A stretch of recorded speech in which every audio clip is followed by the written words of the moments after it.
Oh yeah, it's Globetrotter game time. Get ready for the Harlem Globetrotters 2023 World Tour.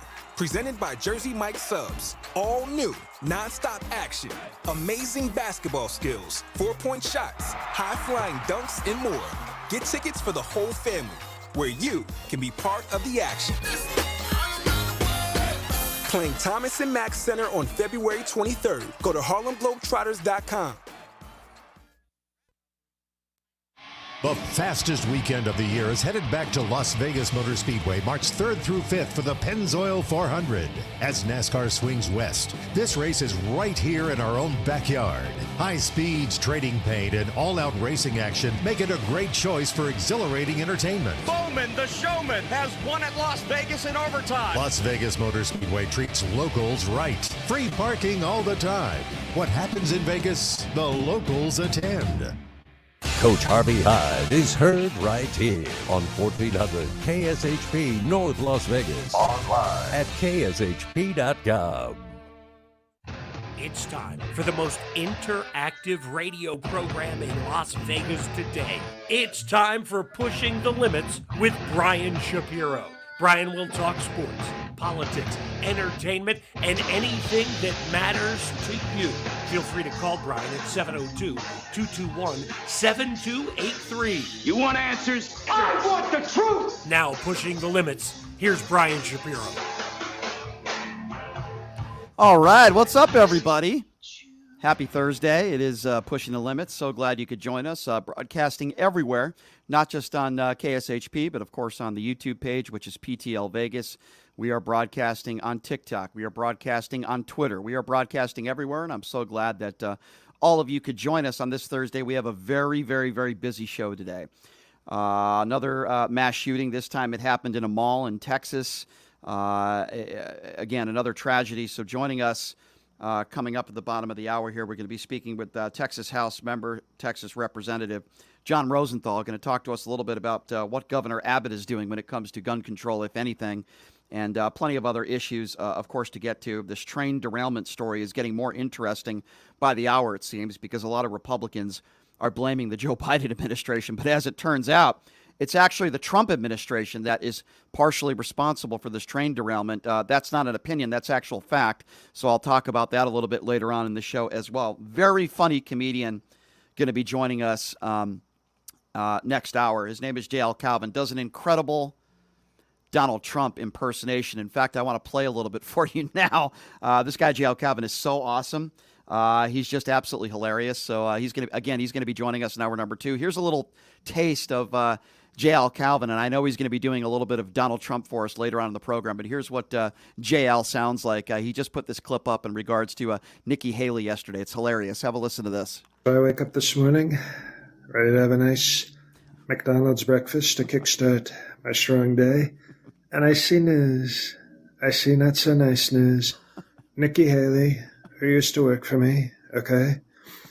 She's now running for president in 2024. Very interesting.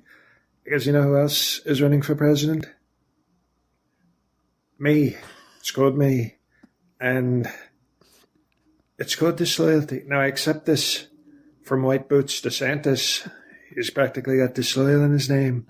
But for Nikki Haley to do this is very disappointing. It's very disappointing. Now, she might just be auditioning for vice president, and I hope if she does, she shows off a lot of leg. Oh, I love it. Anyway, I have a feeling that Donald Trump might be joining us in hour number 2. So, and the very funny J.L. Calvin will be joining us a little bit later on in the program as well. So we got a lot to get to. Former basketball coach, I would assume he'll coach again, Chris Beard. We know he was fired from Texas. Guess what? Those charges have been dropped. He's still not coaching anywhere.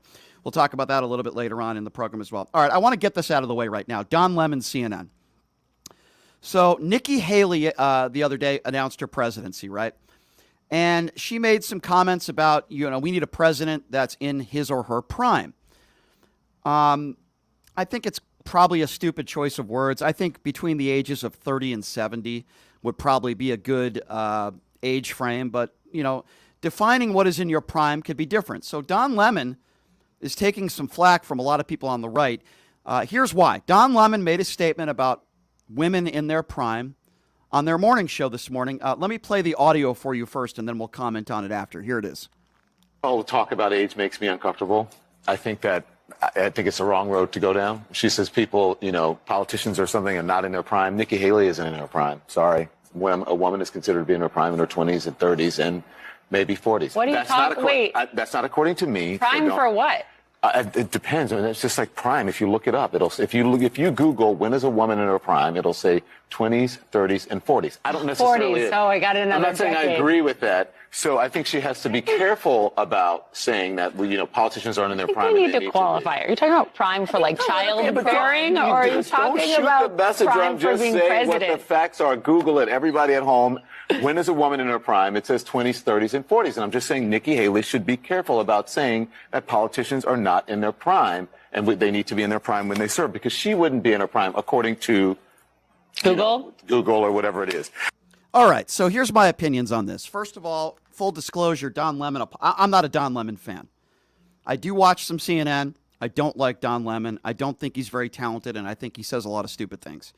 With that being said, he's partially right with what he's saying, and I know some of these women that are doing the morning show with him are kind of going after him. Oh, what do you mean in your prime? All right, if we're talking about sports, and by the way, I'm going to include men in this conversation so people don't say, oh, Brian, you're going after women.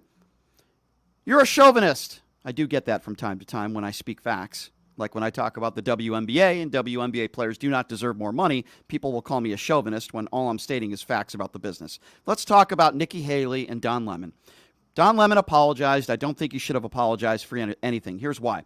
If you're going to talk about people in their prime, like from a sports perspective, men and women, they're in their prime in their 20s and early 30s.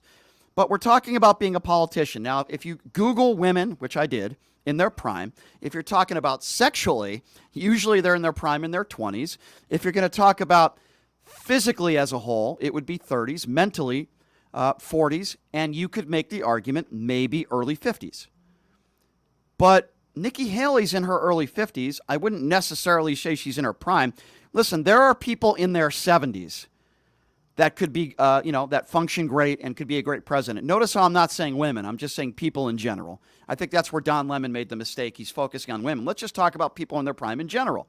I think most of us could agree somebody is probably going to be more mentally or physically capable to be the president of the United States, which is a very difficult job, in their 30s or 40s rather than somebody that's in their 50s. I don't think that is an irrational argument to make.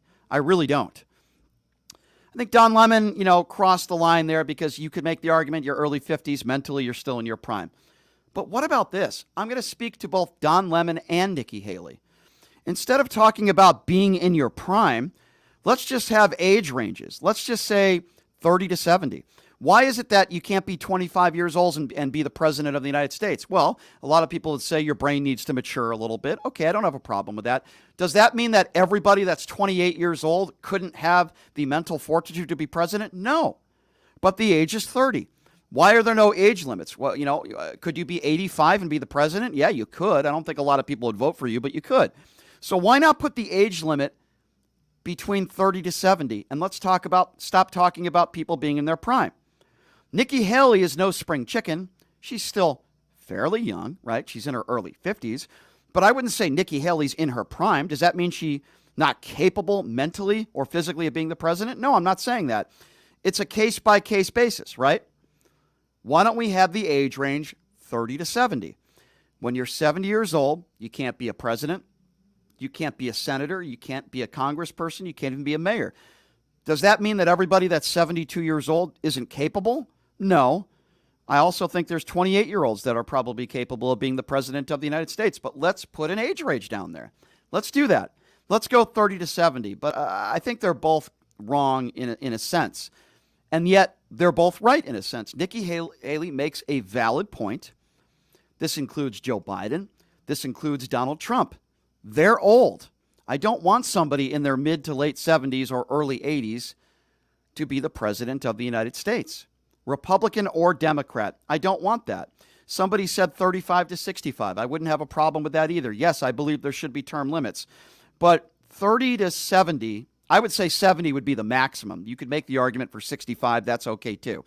I'm not talking Republican and Democrat. I'm agreeing with both Don Lemon and Nikki Haley. You see how I can do that? Now, I don't think Nikki Haley was very articulate, and I don't think Don Lemon was very articulate with what he said. But the bottom line here is this. Nikki Haley made some valid points. Don Lemon has nothing to apologize about. Listen, I'm not a Don Lemon fan, but I don't think he said anything that would be offensive to anybody or chauvinistic. Don Lemon is right. If you look up even a woman, when are they in their prime? And that's a very broad statement, right? Are you talking about pregnancy? Are you talking about sex? Are you talking about mentally? So it's a broad statement. But for the most part, I would say a woman is probably more in her prime in her mid-30s when it comes to all that stuff than someone who's in their early 50s. So I think Nikki Haley should probably stick to age ranges and stop using the term in your prime. Don Lemon has nothing to apologize about, but it is interesting, isn't it, folks? Because a lot of the Republicans out there that are so up in arms about Don Lemon, oh my God, I can't believe what Don Lemon said talking about women in their prime, are the same people that were silenced when Donald Trump said grab them by the P word. These are the same Republicans that had no problem with that, and they said, oh, it's just locker room talk. But Don Lemon on CNN makes this point about women in their prime, and all of a sudden, all these Republicans out there are calling Don Lemon the chauvinist. Again, let me be clear.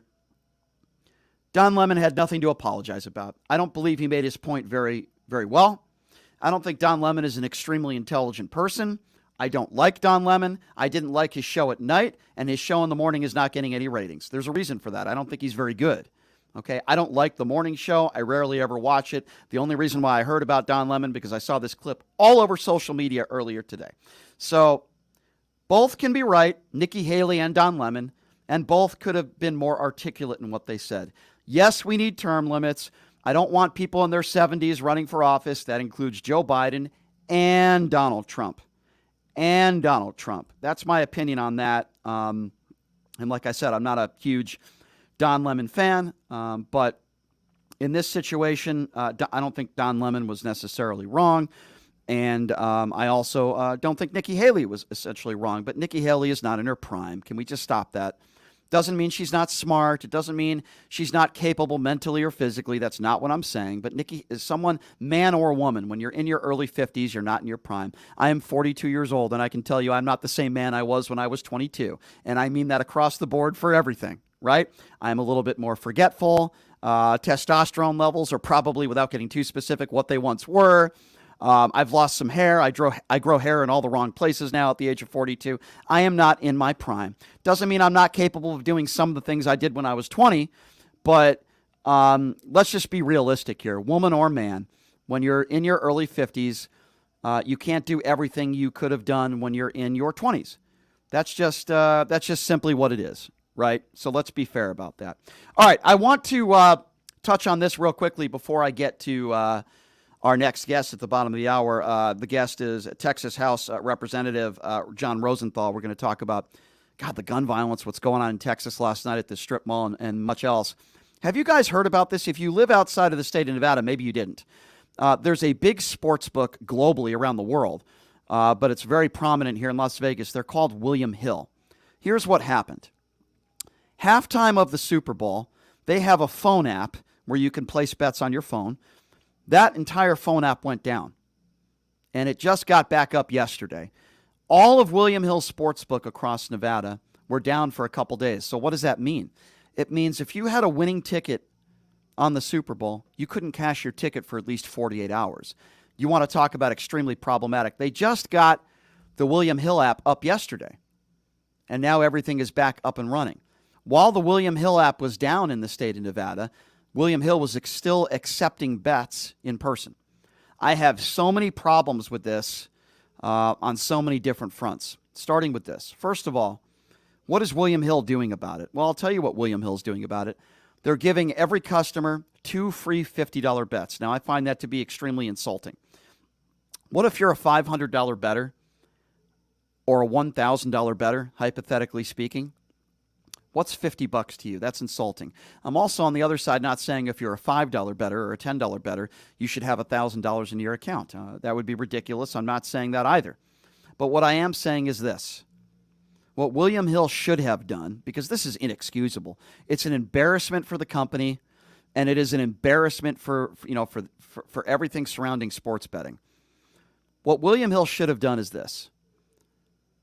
What they should have done is they should have, check a customer's average bet and then give them 2 free bets. So if you're an average better of, say, $500, here you go. Here's 2 $500 bets we'll give you. I think that would have been very fair, and that would have been honest. If you're a $1,000 better, give you 2 free $1,000 bets. If you're a $20 better, then give you 2 $20 bets. That's what William Hill should have done. That's number one. Number two, imagine if you're banking for Bank of America, you're a customer of Bank of America, or you're a customer of Wells Fargo, whatever bank you have, and imagine you couldn't get access to your funds, not for hours, but for days, or maybe even a week. Wouldn't you go to another bank? Wouldn't you say, that's it, I'm gone, I'm leaving? The bank would have to do something for you for your inconvenience, right? And if not, you'd probably go to another bank. Well, I'm going to tell you something. This is irreparable. William Hill has hurt their reputation forever.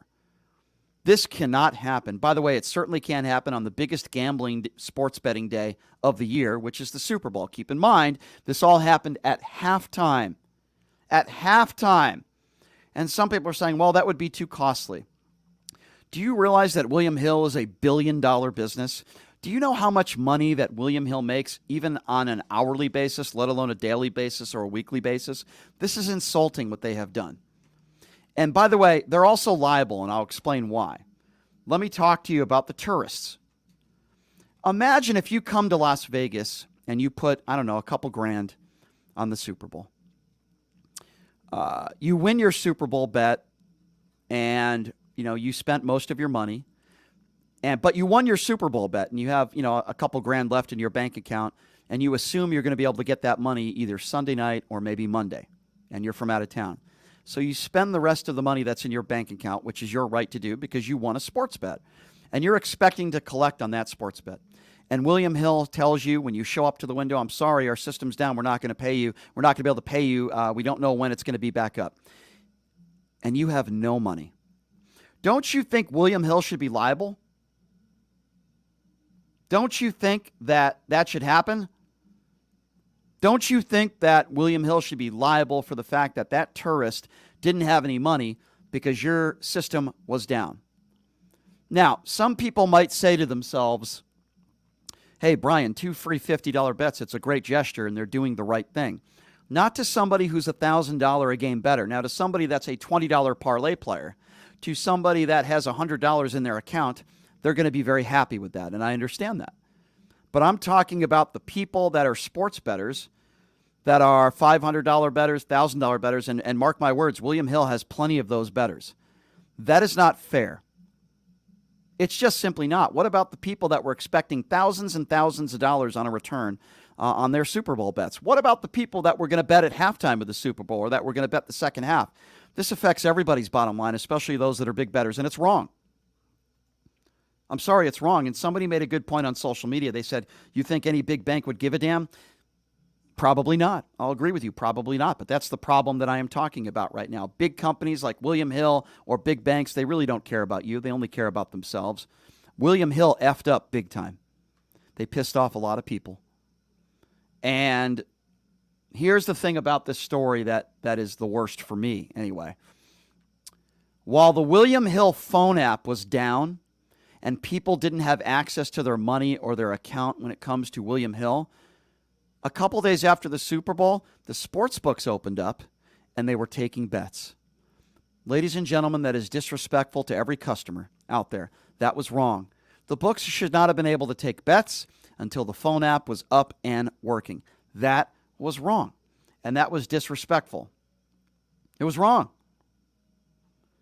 Now, you could say to yourself, well, wait a second. If you're a tourist and you won your Super Bowl bet, you still should have kept money in your bank account in case of an emergency. And yes, that would have been the responsible thing to do, and you're right.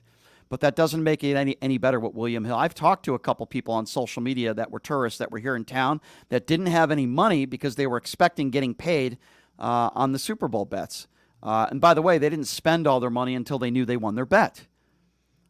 So as a William Hill customer, if you placed a bet here, you placed multiple bets, and you were counting on that money to cash in after the Super Bowl, and they weren't able to give you that money, and you were counting on that money, don't you think that William Hill should be liable? Don't you think that William Hill should be liable for what you had to go through? I'm not even necessarily talking about Vegas locals. Now I'm talking about the tourist, right?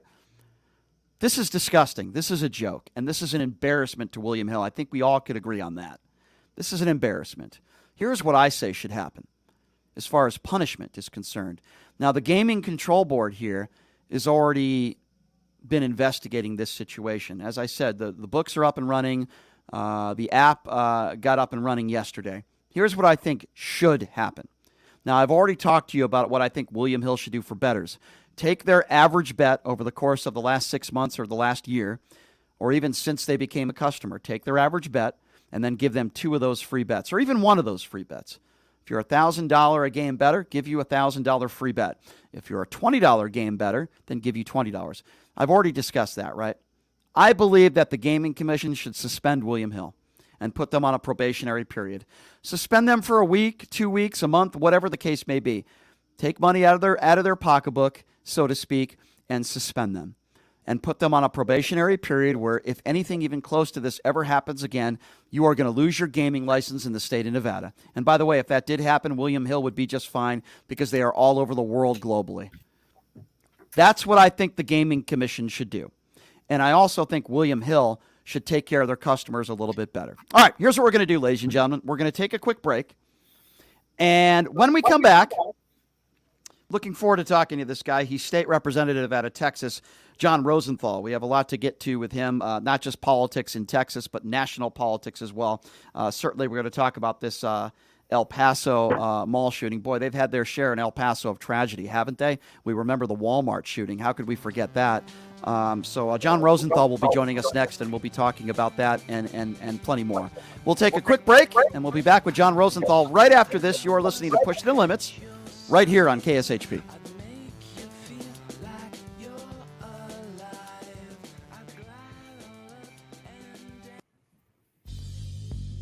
Hey everybody, are you struggling to find a pizza place that reminds you of Brooklyn?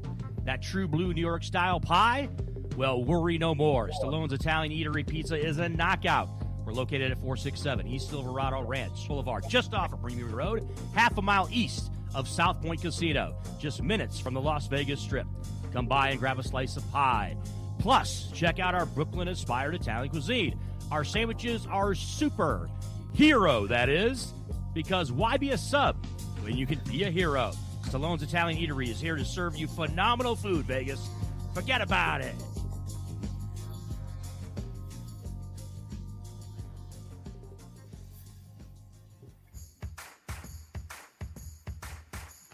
Look, it's impossible for the average person to find a great attorney out there. There's so much misinformation. Now, let me introduce you to former Chief Deputy District Attorney Thomas Moskal. He was Las Vegas's top DUI prosecutor for years. He prosecuted the most high-profile DUI cases in Clark County. No one knows more about DUI law in Nevada. Just Google it. If you get charged with DUI, whether it's a misdemeanor or even more importantly, a felony, you need Thomas Moskal representing you. His relationships with the prosecutors and judges and his knowledge of DUI law to work for you. So give him a call now or text him at 702-848-5555. It's your life and liberty that's at stake. Don't wait. Call now. That number again, 702-848-5555.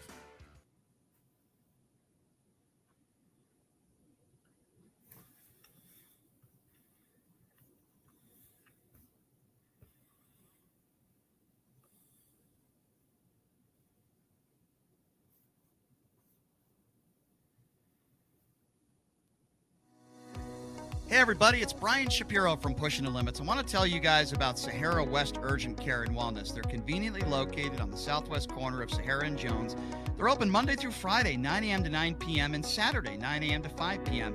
At Sahara West Urgent Care, they'll take care of all your healthcare needs. They offer routine services such as physicals, STD testing, car accident treatment and work injuries, you name it, they do it. They have on-site x-ray, EKG, ultrasound, and labs. They treat chronic conditions such as asthma, blood pressure, diabetes, and more. They also offer general wellness exams, treatments such as testosterone enhancement and cancer screening. They're located on Sahara, 6125 West Sahara Avenue. Their number is 702-248-0554. And the best part, they accept most major insurances and affordable cash pay prices, office visits starting at just $95. And I'm also a client, so please give them a call, 702-248-0554. All right, welcome back. It is Pushing the Limits on a Thursday. Thank you so much for joining us. Very funny comedian and impersonator J.L. Calvin will be joining us at the top of the hour. Pretty spot-on Trump impersonator, so that should be interesting. I mentioned to you guys yesterday on the air that I got a call from Beto O'Rourke the other day. It was really touching and nice of him to talk to me about the loss of my sister, and he just recently lost his sister, and really appreciated talking to him. And, I've been talking to some people out of Texas, certainly not Governor Abbott, that's for sure, as I think he is a complete disgrace to the state of Texas. But I like talking politics with just about anybody, and Texas certainly is no exception to that. And the guy joining us on the line right now is Texas House member, Representative John Rosenthal, joining us right now on the line. John, thank you so much for joining us. I appreciate you. How you doing? I'm doing well, probably as well as I can be in the beginning of the Texas Legislative 88th session. Yes, you're a busy man. I know that. So much to get to you, Mr. Rosenthal, in a short period of time. So let's start here. Let's start with, again, I hate bringing these stories up, but another tragedy, right? We had somebody killed and many were wounded in a mall in El Paso yesterday. And I say to myself, it just keeps happening over and over and over again. What do you make of this, Mr. Rosenthal?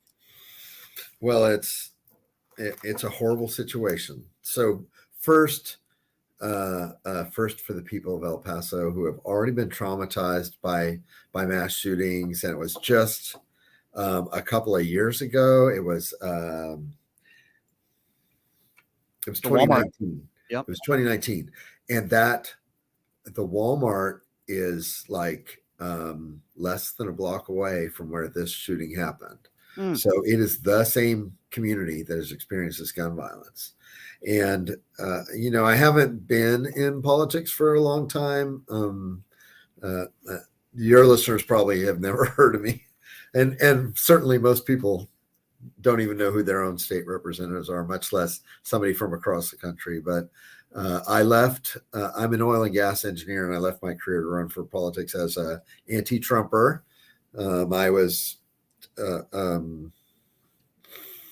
I just thought that whole movement was vile and needed to be opposed, and in Texas in particular. And so I got active in 2018, and my first legislative session was 2019 when this was going on. And engineers are data driven by nature, or we should be if we're good at our job. And here, the response to these tragedies is to successively loosen gun laws and remove loopholes. And now we have, the whole permitless carry in this state has since the last session has contributed to a huge spike in gun violence. And it shouldn't be any surprise, but leadership doesn't seem to care about people's lives. Let's talk about that. Let's talk about Governor Abbott on a national scale, not just a local scale in the state of Texas. You make a very good point. People like Governor Abbott are making it easier for people to get their hands on guns, not harder. After the Uvalde shooting, there was literally no response. All I heard from people like Ted Cruz in Texas are, well, we need to harden our schools. So a locked door is going to stop a madman from coming in and shooting it down. That made no sense. Let's arm all of our kindergarten teachers. I hear that not just from people in Republicans in Texas, but across the country.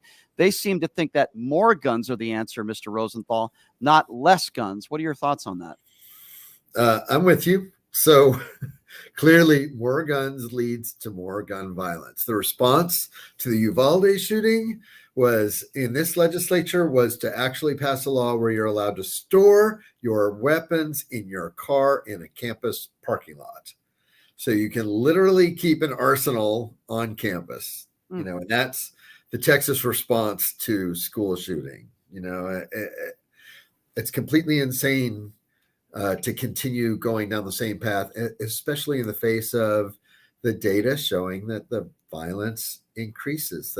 And now with permitless carry, it has gone from a steady increase to a pretty major incline. I mean, a pretty major tick up in gun violence in the state since we removed all the safety training requirements and the permitting requirements, and there's sure to be more to come. I mean, and I don't understand the thinking. If you're trying to run for president, which a lot of people think our governor is embarking on this path for, I don't know how getting more of your residents killed contributes to that. I don't either. I guess my next question would be how then? How is a guy like Governor Abbott win re-election? What has he done for the state of Texas and his constituents besides making it easier for people to get guns, trying to take away a woman's right to choose? Is it just a situation where you just have too many Republicans in the state of Texas? How does somebody like Governor Abbott get reelected? By double digits on top of that. So actually, I know that there are organizations that are doing deep dives into this. I want to see some data on what happened in this state. So in the rest of the country, and probably in your state, we saw a backlash to the rabid right-wing sort of Republican movement. And a lot of these states had, they're talking about a red tidal wave, and it turned out to be a little trickle. And actually, Republicans lost a Senate seat and did just barely able to win a majority in the Congress in the United States Congress. And the two outliers are Florida and Texas, where they did not lose any ground. They gained ground in these two states.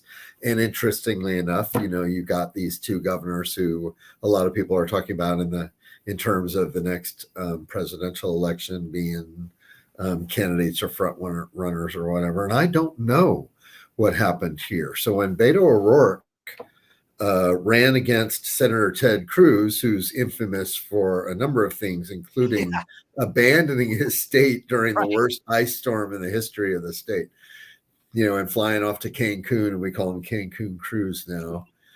So Beto ran against that dude and came within, I think it was 4 points, 4 percentage points in that election. And of course, that's a statewide election, just like this one. Last election, he ran against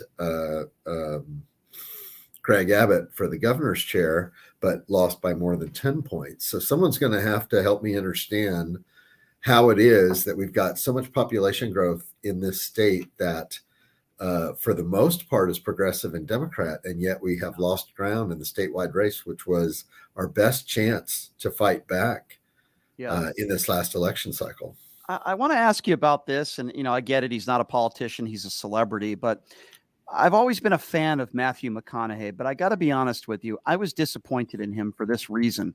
I appreciate the fact that he goes to the White House, he speaks, to the Biden administration, but in his speech, besides speaking from the heart, I would imagine about the loss of life, I appreciate that. But he didn't speak to anything policy-wise. He didn't talk about Governor Abbott. And I understand he comes from a Republican family, but does he not understand that if you really want change, Abbott is not the answer? I mean, he gets out there and he makes this emotional speech, but in my opinion, it wasn't anything of substance as far as change. I agree. I mean, that's a valid assertion, definitely. I appreciated his voice on the Uvalde massacre, but it did not seem to make a difference here in Texas. And although I think on Capitol Hill they did take a step forward on gun safety legislation. Certainly there's a long way to go, but this conversation has to be a national conversation. So conservatives like to point to like gun violence in Chicago, and they've got strong gun restrictions. So first, it's a complete fallacy to say that they're leading the country in gun violence when they've actually made great strides. But you can literally cross the street in southern Chicago and you are in Gary, Indiana, which has some of the weakest gun laws in the country. Right. So, I have been there. Like my family used to live in Illinois, and so if you have a dry county, let's say, like we used to have in Texas, counties that would not sell alcohol, if you live next to the border, you can just go across the street, buy your contraband, and just bring it back. So, and then you're bringing it back into an unarmed population. Sure, right? sure. So it has to be a national conversation. Yep. If you're just joining us, he is Texas State Representative John Rosenthal joining us on the line, of course, talking about terrible tragedy in El Paso, another shooting, this time at a mall. And I was even unaware it's only a block away from the Walmart shooting where so many lost their lives in that mass shooting. So many other national and local topics to get to. Let's talk a little bit about this train derailment because I know you have an opinion on this, as do I, Mr. Rosenthal. It's amazing because people like Jim Jordan, they're blaming Joe Biden for this train derailment. Yet, I don't think he spent much attention to this because accusing Biden of it makes no sense. When President Obama, if you recall, tried to make new, more effective brakes mandatory after a bunch of derailments back in 2014, the lobbies fought it hard. They gutted it. And back in 2018, the Trump administration, Elaine Chao was the transportation secretary, rolled it back entirely. Do all Republicans just have Alzheimer's? Or do they, or are they just lying? Do they not understand that this is more a Trump administration responsibility than anything that Biden did?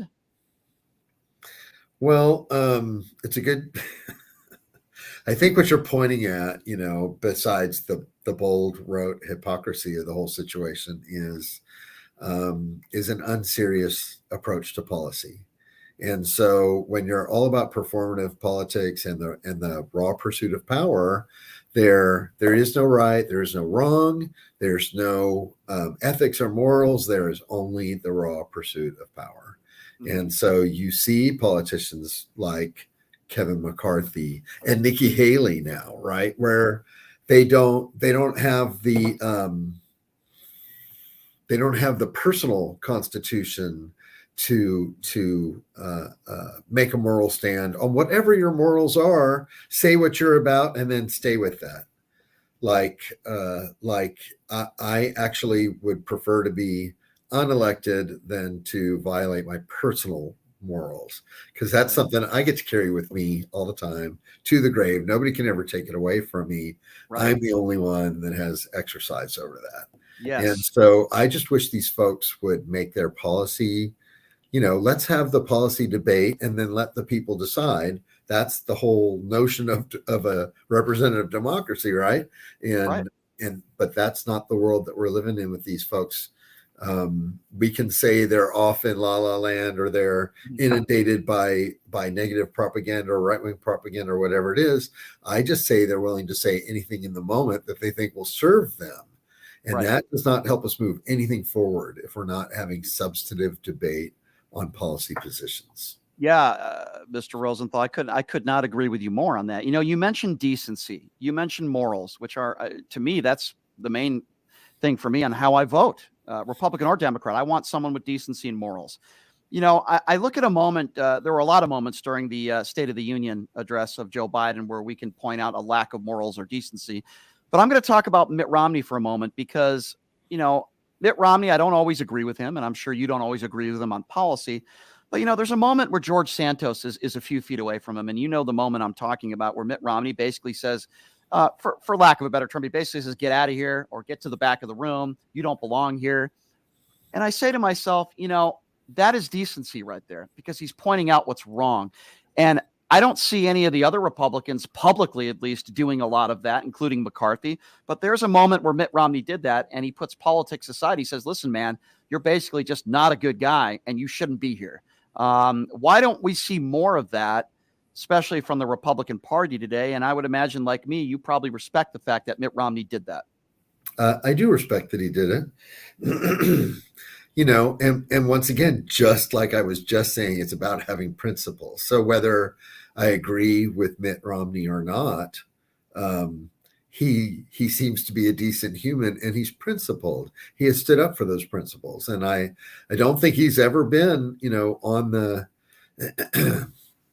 on this cycle of on the Trump bandwagon, off the Trump bandwagon. You will see these folks flip-flop with, once again, whatever they think will serve them politically. And when we take that to the point where we're at right now in the legislative session in Texas, where communities, fragile communities and communities at risk, are being scapegoated and put in real physical danger for the purpose of personal and political gain.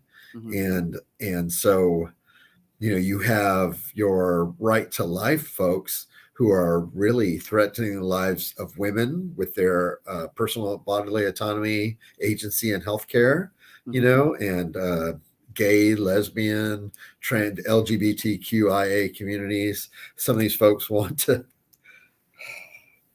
Sorry, there's dozens of bills that have already been filed along these lines, and they're afraid of drag shows, but they're not afraid of guns in schools. Yep. I couldn't agree with you more. They talk about missing the point. Yep. I never heard of a child getting blown to bits by a drag queen. Yeah. I don't think it's ever happened. You are so right. And I talk about these issues all the time, and it's not just happening in Texas. Sadly, it's throughout this country where Republicans want to talk about critical race theory, which virtually doesn't exist. They want to talk about these drag shows and indoctrinating our kids. Isn't it interesting, Mr. Rosenthal, that the same Republicans that claim that they don't trust these teachers because they're all indoctrinating our kids, but you know what? Let's give them all AR-15s. Exactly. Doesn't make any sense. Right? How do you talk to these people? You're a state representative. You're a lifelong Democrat. You have to work with Republicans. Help me, because as a radio host, I'm losing patience. How do you talk to these people? It's a good question. So first, I would have considered myself an independent in my earlier years. I think I became a true Democrat during the Bush Jr. years, where I felt like Republicans had gone off the rails. And it's funny because I thought they were crazy then. Now it's a whole different magnitude what's going on right now. So there's two primary conversations that I have here in this building. So I'm sitting in the Capitol building in Austin, and I divide in my mind that there's a difference between the principled conservatives who seem to be after good policy, and maybe we have disagreements about how it works, but at least they honestly come after with genuine what their beliefs are, and we can have policy debate and really hash out issues. And then you have the folks who are performative, doing this for, I don't know, for personal gain in some way or another, where the policy and the benefit of the people of Texas or the country for that matter is not their primary concern. It's their personal and professional gain, and it's power for their party. And so there's some I can have substantive debate and conversations with, and some it's not worth the time. And I'm sure all of your listeners in their personal lives have your some of my relatives are crazy ass right wingers, and I cannot talk politics with those folks. And there's no point in trying to convince them. So what I do is focus on trying to circle the wagons with the sane people. And it starts at the ballot box, y'all. We have to win elections for the sane voices to prevail. Yeah, certainly agree with you. You mentioned abortion, which is, again, not just a big topic here in Texas, but here and throughout the country. Governor Abbott likes to call people like you and me, pro-abortion. I don't categorize it as that. I categorize it pro a woman's right to choose. They call themselves pro-life. I call themselves pro-anti-abortion, because if you're truly pro-life, then wouldn't you come up with programs and not vote against programs like maternity leave, helping that child and that mother raise that child after the child is born, whether it be maternity leave or, whether it could be food stamps, could be welfare, any government program, it seems to me, Mr. Rosenthal, that will financially help that mother raise that child. Republicans, time and time again across the country, seem to vote against it. And I say to them, you're not pro-life. If you're going to be pro-life and you're anti-abortion, I'll listen to you if you're consistent. Does that make sense? It does. So So after the child is born, absolutely. Also prenatal care. And so we have one of my colleagues here, a woman from Dallas who's an extraordinarily powerful human and a great speaker. She says, if you're pro-life, that needs to be from the womb to the tomb. And so you're taking care of those babies while prenatal, while women are pregnant, after birth, with postmortem. And in this state, I think we lead the country in postmortem deaths. So if you're pro-life, how come we're not looking at programs to improve the chances that a woman will stay alive after childbirth? You don't want that baby to have a mom. And then, of course, during the early years, the poverty is a big problem, and all the other things that challenged communities face. If you were truly pro-life, you would be looking at improving the lives of your constituents. And so this whole anti-abortion thing, they claim to be anti-abortion. They say they're pro-life. Abortion care is sometimes life-saving. So now we live in an environment in this state where even if a woman miscarries and the appropriate treatment is a DNC, the same procedure that could possibly be used for a physical abortion, this is just to clear a miscarriage so the woman doesn't get septic and die. And they can't even perform that unless the woman is about to die. And now you have the debate where you have to call a lawyer from the emergency room and say, hey, is she close enough to death that we can actually perform a life-saving procedure? Or do we have to wait until she actually goes into cardiac arrest? And these people who create this environment claim to be pro-life.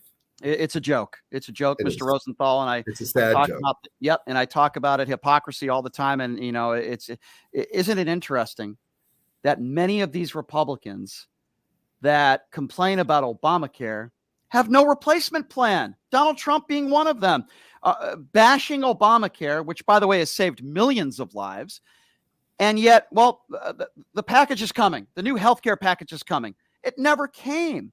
I think of a guy like Jim Jordan because I think he represents what most Republicans represent today, which is, for lack of a better term, let's bitch and moan about Democrats and liberals, right? But I have no solutions to any of the problems that I complain about. To me, that's a perfect example of when we talk about healthcare. Let's complain about Obamacare, but I don't have a replacement plan, right?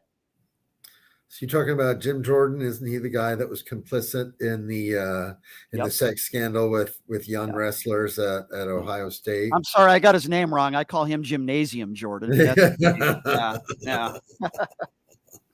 Well, I hope he doesn't represent the majority of Republicans, but right now it's the loudest voices that are getting heard in their party, nationally and in lots of state legislatures. And so right now, we see a dynamic playing out in the Texas state legislature where there's some, the ones that I consider the thoughtful, conscientious conservatives, the real conservatives, are now in a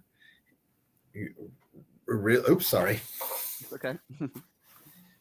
So what happens here is we have energy saving offices. And if the motion detector doesn't detect motion, then my lights turn off after a few minutes. That's okay. No problem. Sorry about that. That's okay. It's getting romantic now. That's all right. So what's happening right now is we do have some very far right Republican reps really trying to turn this session into a circus outside of the red meat issues that we will be debating, in the Texas legislature this session. They're really getting into this performative stuff during the preamble. And so I'm really worried about how that's going to go down in this session. Yeah. As I would be worried as well. On the national front, I want to ask you a question that might be a tough one for you to answer. Listen, I'm an independent and I lean to the left on certainly a lot of social issues, and I don't agree with Republicans on like 98% of their platform today. But with that being said, I'm one of those people where I don't think I want Joe Biden to run again. I think a lot of Democrats agree with me. I want to get your thoughts on that. Do you want Joe Biden to run again? If yes, great, that's fine. And if not, who would you like to see run against a Ron DeSantis or a Donald Trump in 2024? I'm just gonna stay away from that one. I haven't actually thought much about this. I think I know a lot of folks that are tired of having a choice between one octogenarian and another. Is that our only choices for president? Right. We had an election in 2016 where we had Hillary Clinton running against Donald Trump, and no matter what your feelings are on either of them, they were arguably two of the most hated politicians in the United States of America, and those were our two choices for president. So I would like to see strong new voices. I love Hakeem Jeffries, and I think the new younger leadership team in federal politics is looking very promising to me. I'm going to worry about that federal election when it starts coming around. My first choice in 2020 was Elizabeth Warren, who I admired because she had real well thought out policy answers. And a decent even lady. Though she's older, she clearly had thought about the issues, and I appreciated that kind of approach. Yeah, and she's a decent woman who I do believe does have empathy and cares about people and the good for the country. Well, Mr. Rosenthal, let me end by saying this. I appreciate you reaching out to me the other day about the loss of my sister. It certainly means the world to me, you and Beto O'Rourke. And I've had some Republicans that I'm going to talk about here in a few minutes that have reached out to me, and Democrats, you being one of them. And I just wanted to say thank you for that. I really do appreciate you. And I know we have a mutual friend, Sarah, that hooked us up. I appreciate that. And I appreciate what you're doing out there, sir. And look forward to working with you, hopefully, and talking again in the future. And thank you so much for taking the time to join us. And hopefully we can talk soon. Absolutely. Thank you so much for having me on your show today. Thank you, Mr. Rosenthal. I appreciate you. That is Texas House member, State Representative John Rosenthal joining us. And not the easiest state to be a politician in if you're a Democrat. I will say that. And I do. He was one of the people that reached out to me, who called me today. And I don't think she would mind if I mention this. The former Republican chair here in Clark County, Amy Tarkanian, called me this morning. And we had a really nice, long, hour-long conversation about a lot of different topics. Amy called me about getting kicked out of a Republican event the other day by Jesse Law, who's a complete coward and a moron, by the way. And she called me and she basically said, I would have never done that to you. That's a disgrace. Had some choice words about how they handled it with me. And we had a really nice conversation. And listen, I don't always agree with Amy Tarkanian when it comes to a lot of political issues, but it is possible to have a good, sensible conversation with somebody that you disagree with. And we had a really nice conversation this morning. She told me about some things that her husband's doing, Danny Tarkanian, and recently they've been calling out a lot of Republicans. And to be honest with you, I appreciate that. And I've gotten into it with Danny Tarkanian about a lot of different things, right? I don't hate the guy. And I think Amy Tarkanian is a very nice person. Don't always agree with her, but she has some decency because she didn't support Michelle Fiore just because Michelle Fiore is a Republican. She reported the Democrat because she believed the Democrat was a better human being. And I respect that about her. And we talked about the Republican Party, and I'll start here locally real quick before we go to break. I learned that at these local now Republican events, they don't allow the media to cover them. And I've learned that a big reason for that is because of the whole Michelle Fiore situation. Remember when Michelle Fiore was at a Republican event and she slut-shamed Amy Tarkanian and there was video of it? Now, I don't even think that was a member of the media that videoed it, but they don't want anybody taking video. They don't want anybody recording anything, and they'll kick you out as members of the media if you're covering one of these events and recording it with video or audio. Now, why would they do that? For a party that claims that they want to be transparent. When I hear that the media isn't invited somewhere, it's because they have something to hide. And now these local Republican events put forth by Jesse Law, who is a coward, by the way, is not allowing members of the media to cover their local events. Well, guess what? if you have people that are decent human beings that are not going to embarrass your party, lie about the elections or slut shame people or threaten people or lie and say things about the election that are not true, if you don't have people like Scott Pressler speaking at your events or Michelle Fiore, and if you have decent people that are not liars, then you're not going to have to worry about somebody recording or videoing something that makes the Republican Party look bad. But see, somebody like Jesse Law doesn't think like that, because Jesse Law wants people like Michelle Fiore speaking on his behalf, or Scott Pressler, or Sigal Chattah, because these are the people that they associate themselves with, the Michael McDonalds of the world. Did he ever get his cell phone back from the FBI? I wonder. Pleading the fifth. What is it that Donald Trump said? If you plead the fifth, you must be guilty. How many times did Michael Ronald McDonald, how many times did he plead the fifth? Well, I guess according to Donald Trump, his boy, he must be guilty. You stop people from covering your events. What a joke. What a joke the Republican Party is today, and what a joke the local Republicans are today. How could anybody defend that? No media allowed at any of your events. Is the Democratic Party doing that? Local Democrats here, are they kicking people out of their events because they're not a Democrat? Are they having people speak at their events that are felons or people that are liars and election deniers? Do they have those types of people speaking at their events? Last I checked, the answer is no. Jesse Law and the locals here that are running the Republican Party here in Clark County are pathetic, disgraceful, and an embarrassment to Republicans, an embarrassment to those citizens in Clark County, and an embarrassment to the country. That's what they are. They are an embarrassment. We can disagree with people, and we can have good political debates and good political discourse, but Jesse Law is a clown. He is a clown. He should be juggling balls at Circus Circus. That's what he should be doing. Now I'm insulting the clowns at Circus Circus. I apologize. I love all of you. I apologize. I would never want to put you in that same category. My apologies. All right, here's what we're going to do. We're going to take a quick break. Before we do, I want to tell you guys about my favorite gaming bar in town. It's Jackson's Bar and Grill, located at Flamingo and Jones. Every Wednesday and Sunday, if you earn 200 points, you get $50 in free slot play. How can you beat that? The food is great. The bartenders are awesome. The staff is great. Fun place to go to.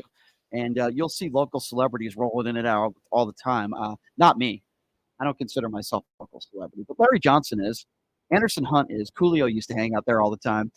It's a fun place, man. Fun vibe. Please check them out and tell them I sent you. Jackson's Bar and Grill, located at Flamingo and Jones. Tell them I sent you. I promise you all a great time. All right, we're going to take a quick break. And when we come back, God, I love this guy. He's so awesome. His stand-up comedy is great. His name is J.L. Calvin. And, man, he does a pretty darn good Donald Trump impersonation as well. So I think you'll enjoy that coming up next. All right, we'll take a quick break. We'll be back right after this. You're listening to Pushing the Limits right here on KSHP.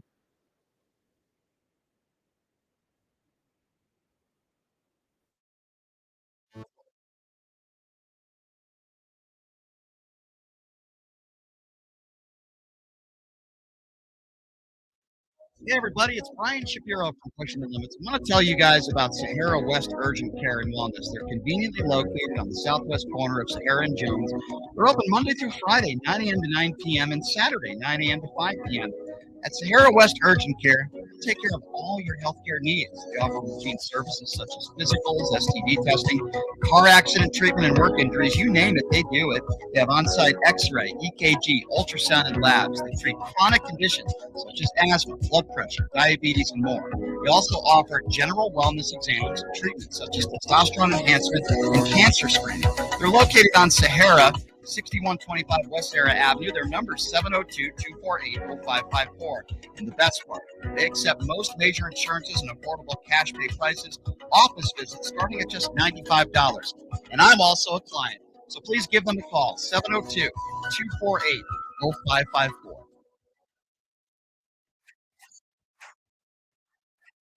Look, it's impossible for the average person to find a great attorney out there. There's so much misinformation. Now, let me introduce you to former Chief Deputy District Attorney Thomas Moss. He was Las Vegas's top DUI prosecutor for years. He prosecuted the most high-profile DUI cases in Clark County. No one knows more about DUI law in Nevada. Google it.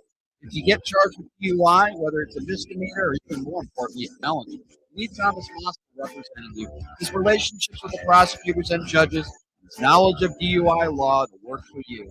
Give him a call now or text him at 702-848-5555. More life and liberty that's at stake. Don't wait. Call now. That number again, 702-848-5555. Hey, everybody, are you struggling to find a pizza place that reminds you of Brooklyn? That blue New York style pie? Well, worry no more. Stallone's Italian Eatery Pizza is a knockout. We're located at 467 East Silverado Ranch Boulevard, just off of Premium Road, half a mile east of South Point Casino, just minutes from the Las Vegas Strip. Come by and grab a slice of pie. Plus, check out our Brooklyn-inspired Italian cuisine. Our sandwiches are super hero, that is, because why be a sub when you can be a hero? Stallone's Italian Eatery is here to serve you phenomenal food, Vegas. Forget about it.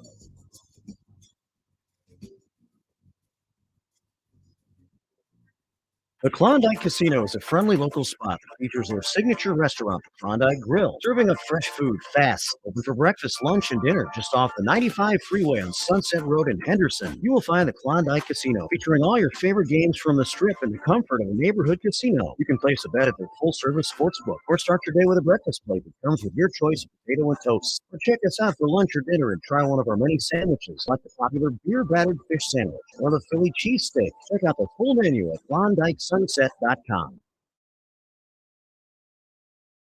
Hey, everybody, are you struggling to find a pizza place that reminds you of Brooklyn?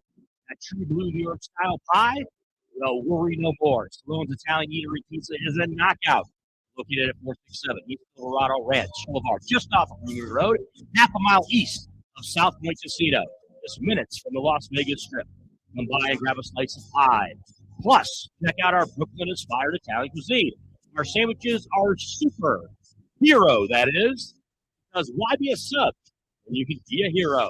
Stallone's Italian Eatery is here to serve you phenomenal food, Vegas. Forget about it.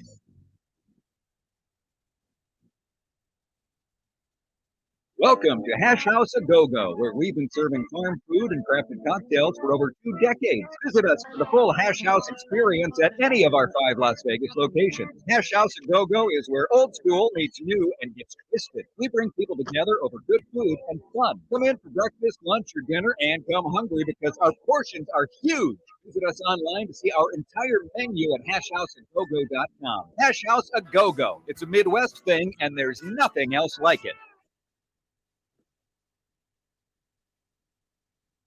All right, welcome back. It is Pushing the Limits on a Thursday in Vegas, baby. Thank you so much for joining us. On a very bright, sunny day here. I'm wearing my short sleeve shirt. It's beautiful weather outside. You know, anyone who knows me knows I love going to comedy shows, right?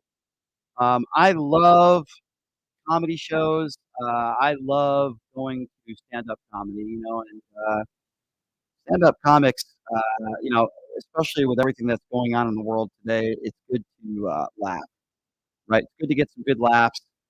I'm trying to remember, like, some of my favorite comics back in the day. Bobby Slayton. Bobby Slayton's always been one of my favorite comics of all time. Going back, well, today, Ian Baggs, one of my favorites. And, you know, Steve Hofstetter comes on this show a lot. Brilliant comic, love him. Pauly Shore's been in studio before. We had TJ Miller in studio a few months back. The guy we have with us right now, I love his videos on social media. He is an impersonator extraordinaire. I love it when he talks politics, and maybe we can even get into a little sports debate when it comes to LeBron James. The very funny JL Calvin joining us right now. JL, thanks for being here, my man. How are you? Uh-oh. Unmute it, JL. We can't hear you, my friend. You might be on mute. I don't know. Is he there? Uh-oh. We don't hear him.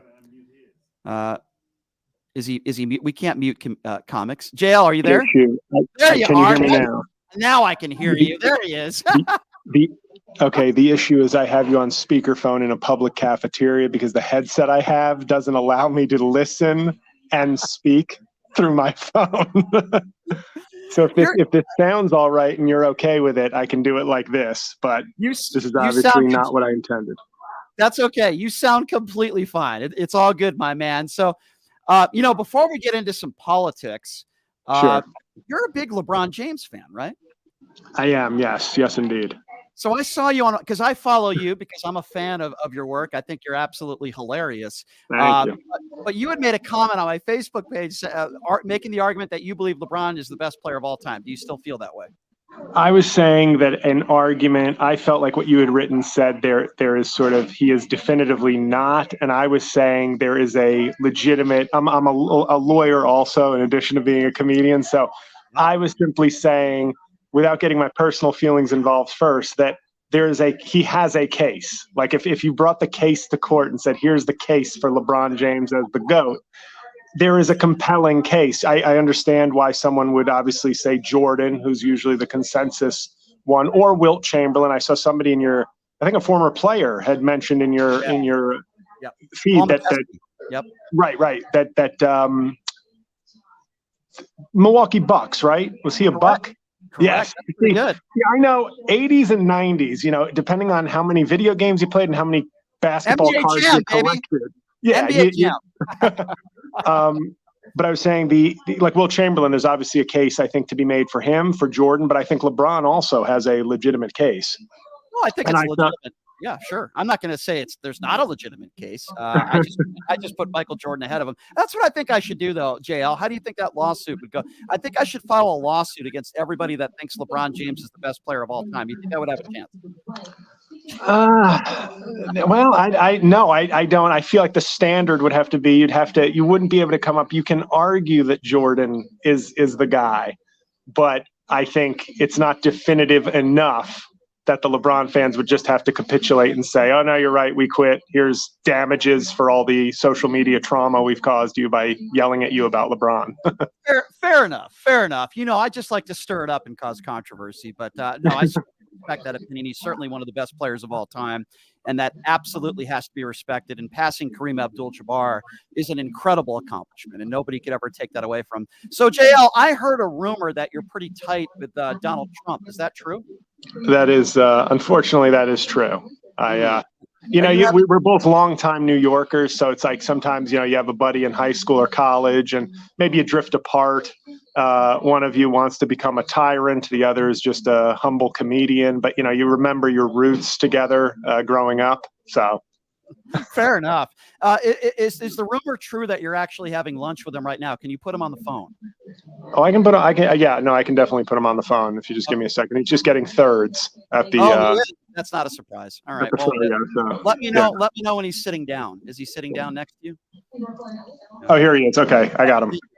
Mr. President, it is an honor to have you on with us right now, sir. First of all, I know you've been very outspoken about Nikki Haley announcing her presidency the other day, Mr. President. What can you tell us about Nikki Haley, and what are your thoughts on her running for president? Well, I can tell you that Nikki Haley is I used to like her. She used to be somebody, she always called me sir, and she was so happy to work for me. You never saw somebody so happy. And, she's Indian. She doesn't talk about that a lot, but she's Indian. And not like the native, casino that we would sort of respect. We actually have to look into her to see if she was even born here. She might have been born here, and that's okay. But you have to be careful, because we once had, you may know, a guy named Hussein Obama, and he wasn't born here, and we got a total catastrophe and a really disaster for our country. But Haley, I think of her like Haley's Comet. You want to see her like once every 90 years and then say bye-bye. But she wants to stick around. She wants to run for president. I think she's auditioning for vice president because she knows that we had a traitor, Mike Pence, who's not going to be on the ticket. And I think she wants to show that she's sort of strong, because Mike Pence was so weak. You saw how weak he was. January 6th, he just said, yes, Sleepy Joe, become president. It's okay by me. I think Haley wants to show like she's standing up to me, like she's tough. And then she's going to say, sir, can I please be your vice president? And I said, well, darling, that's going to be tough, because Kari Lake has already promised if I can say this, respect, very powerful Arizona sex in exchange for being put on the ticket. So Haley is not really my type, but she's going to have to come with a very strong offer, if she wants to be on the ticket. But, I don't think it's a smart move for her to run. But I only think she's doing it to sort of impress me. You know how like sometimes you insult a woman or a woman insults you and says, like a woman once said to me, "Oh, you're so fat and disgusting, I hate you." Well, that woman's name was Melatonin, and she became my wife. So she was they call it negging, okay? And it's not a racial slur, by the way. Some people will say, "Oh, sir, that's race." No, negging. I usually say a different one, but this time I'm just saying negging. And I think that's what Haley's doing. She's trying to say, "Oh, look, I'm going up against you, sir," to make me respect her. So we don't like her, but we could like her. We'll see. We'll see what happens. Mr. President, speaking of your wife, I've heard rumors that your wife, Melania, right? Well, you Speaking like of sports. You like sports, right? Are you a sports guy? I heard you talking about. Well, there was a great philosopher who also played in the NBA. His name was Caramel Anthony. I think you know him. And he once said words that I think were so beautiful. He said, "My wife is married. I'm not." And I thought that's sort of like we put that on the Trump family crest because we thought that was such powerful wisdom. But no, okay, excuse me. You were asking about I me heard and my wife. Sorry, Mr. President. I've heard rumors that you haven't slept in the same bed as your wife in quite some time. Is there any truth to that, sir? I know there's truth to that, but it's not because people want to make that like it's a fight, right? They want to make it seem like we have a great relationship. It's just she just likes her space, and I have very late meetings with Russian and Brazilian diplomats in late at night, and we have very long meetings, and we talk about things that would not be the type of stuff that my wife mashed potatoes would like to hear. Mashed potatoes. Wow. I never heard you characterize that about your wife. That's shocking, sir. That was her name. I was saying her name. Oh, okay. Mashed potatoes. Understood. Mr. President, can you talk to me a little bit about Ron DeSantis? Because I know you've talked about him in the past. And I know your friend, JL Calvin, who's a brilliant comic, by the way, has also talked a lot about Ron DeSantis and his white boots. And so have you. What do you make, Mr. President, about Ron DeSantis? Do you think he can beat you? Ron DeSantis, we call him Ron. Well, we're trying out Ron Disloyal. We've tested Ron DeSanctimonious, and a lot of my supporters said, I don't know what that is, but hopefully there's a cure for it. So Ron Disloyal, we helped him out so strongly. He has no charisma. He has a voice that sounds like if cottage cheese scratched a chalkboard. Very sour, very disgusting. And what we're basically looking at is he's disloyal, he has no charisma, and I made him governor. He was going to lose. He was going to lose like a dog. They were going to call him Dog DeSantis, not the bounty hunter, by the way. And he would have lost like a dog. And he won. And he was very thankful at the time. But then some people talked to him and they said, "Ron, you should run for president. And by the way, put on these Dallas Cowboy cheerleader boots." So he should know that these people are not advising him well, but people get arrogant. They get help from their president, and then all of a sudden they think they can do it themselves.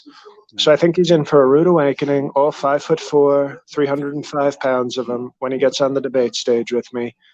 It's sort of what he's dealing with. You know how Olympic boxers, they wear the helmets, they wear the safety helmets, but then when you become a pro, they take the safety helmets off. And you get strong concussions and possibly death. Well, right now, the Florida primary was like, he had a nice safe helmet called Trump endorsement. And he thought it was going to be so easy. And now, when he gets on the debate stage with me, he's going to say, "Oh, I don't have the protective helmet. And Donald J. Trump is destroying me like Mike Tyson in his prime." Wow. Well, we'll have to wait and see what happens there. Mr. President, before I let you go, I know you are sitting next to your very good friend, JL Calvin, a very funny comic. But before I let you go, is there anything else you'd like to say? Is there anything else that I haven't already asked you that you'd like to share with your prospective voters here in Las Vegas, Nevada? Well, we have great respect for Las Vegas. In fact, I've had casinos everywhere. They actually had to close down because they said I was too successful. That all the other casinos. He says, Steve Wynn, by the way, he said to me, "Sir, please don't open any more casinos. I'm losing money. You're too strong at it." So I want to just say that Las Vegas and the whole state of Nevada should just say, thank you, sir, and we're going to vote for you in 2024 because if you had stayed in the casino business, all our other casinos would have failed like dogs. Fair enough, Mr. President. It's been an honor speaking with you. If you could put your very close friend, comedian JL Calvin, back on the line, that'd be great. Thank you. Oh, hey guys. Hey, JL. Good to see you. Can I ask, like, how long does it take you, JL, to do an impersonation? Because I know that's not the only one you do, but you're very good at it. Like how often do you have to practice that to perfect it? Well, I think the Trump one is sort of unique because I started doing a Trump one. Like usually, sometimes it's the kind of thing where I know pretty early whether I can do, whether I'm in the area code of it. Like there's some like a Joe Biden, for instance, is just not something I can do. Right. But then a lot of the impressions you just kind of go, oh, I think I can get that. I'll have to practice, but I think that's like in the range. If I watch more video, if I just modulate my voice a little bit, I can get it. With Trump, it was weird because Trump, I started doing him in 2014, and in hindsight, it was terrible. But at the time, it sounded decent. Mm-hmm. And I think part of that is because even my own Trump impersonation has gone through sort of a couple of evolutions, because when he first started running for president, if you look back at videos, he had a very rapid New York delivery. His voice wasn't as hoarse because he wasn't giving all these speeches, and he's aged also. So now, he went from almost, I like John McCain if he wasn't captured. How about that? How about he's a hero? He's a hero. Excuse me, he's a hero. He's a hero. Why? Because he got captured. Now that was him when he was just kind of running, trying to build his brand in 2015, 2016. But as the presidency wore on, as he got older, obviously the rallies, he yells and he goes, how about that? How about that? But when he's to a 60 Minutes interview, I feel like my impression is sort of best at sort of, we're just sitting, excuse me. No, that's not what they're doing. They're actually cheering for me out there because they love their president and they know that Sleepy Joe, we call him he's a trespasser in chief. You should write that. You won't write that though. You won't write that. No, dishonest fake news media. No, they don't want to say that. And so it's more, and there's a lot of sniffing and a lot of, so he's morphed. So I've had to adjust the impression throughout time. And I feel like I know there's people who do maybe a better rally Trump or whatever, but I think my zone is Trump trying to be thoughtful in an interview Trump. Right. Exactly. I actually like that. I think that's great. Joe Domenico is another great comic, and he's been on the show from time to time as well. But I love a good Trump impersonation. It's just awesome. But it's not just about the impersonation. You also have to be funny, right? And you're very good at that. Are there I'm sure you've been asked this question a million times, but some of the comics that you grew up watching that you kind of emulated growing up? Oh, I mean, my favorite, I can give you just sort of my personal Mount Rushmore, who've had probably the most influence on me at different times, before I started comedy and then as a comedian. Chris Rock is my all-time favorite. Yep. Bring the Pain to me is just, it's like, that's my in your world, that's my Michael Jordan. In my world, I might call that my LeBron James. I got you. And then the next two are both deceased, Greg Giraldo and Patrice O'Neill. You sure? And Giraldo being a former lawyer turned comedian, right. I'm a lawyer comedian. So that's, biographically also kind of an affinity for that. And then my fourth is a guy named Gary Gulman, who not sure if you're familiar or not, but he's had like HBO and Netflix specials. So he's maybe not as big as the first three guys I mentioned, but he's just one of the best that's out there today, and a very nice guy. Yeah, those are some good ones. I saw Greg Giraldo several times a year before he died. Phenomenal talent. I love Chris Rock. Since you are a Chris Rock fan, I have to ask you about this. What did you make of your profession when a guy like a Will Smith gets up there and does what he did to Chris Rock? And then, we've seen what happened to Dave Chappelle. He could have been killed. Has that ever come close to happening to you where you felt threatened or somebody came close to the stage? Has that ever happened to you before? No. And the crazy thing about me that you can't tell from this small screen, I'm 6'7", about 280. Holy smokes. So, yeah. So here's the thing I know. 99% of people will not charge the stage. And I'm no fighter. I'm not some tough guy, but there's a natural deterrent to being the largest person in the room. But I also know this. If someone does charge the stage, they're either drunk, armed, or crazy. And all those are reasons why I'll go, I'm going to the green room immediately. Like, in other words, I know there's probably something dangerous or wrong about the person who looks at me and says, I'm going to attack him. Well, like you do a lot of, well, I didn't know you were that big. Yeah, I wouldn't want to mess with you either. But like you do a lot of Trump stuff, which is hilarious. I love it, by the way. But I would imagine at some of your shows, there are some MAGAs in the crowd that might not like it. Maybe they don't have a sense of humor, which I find absurd. I want people to make fun of Democrats and Republicans, Joe Biden and Trump. You know, I'm one of those guys. I don't want just one side. But like, do you find that there maybe are some MAGAs out there that are not laughing at some of your Trump jokes and mocking him? Yes, and I've actually found it both ways, because obviously when my impressions blew up, I attracted a more of a left-leaning crowd. I am left-leaning, but like, you know, 90% of the people who followed me were sort of left or progressive. And I remember making a joke about Joe Biden on Twitter, pretty tame. I just said, you know, how he was always mentioning Beau Biden, his deceased son. Right. And I just simply said, you think Hunter is ever like, I get it, Dad, I'm not your favorite son? That's funny, and it's true. That's funny, yeah, it's funny. It's kind of true, and it's pretty tame. It's pretty like, it's a joke. Right. It's not like you're making fun of Beau dying. I mean, like, you know, that right, exactly. The joke is not about Beau. Right.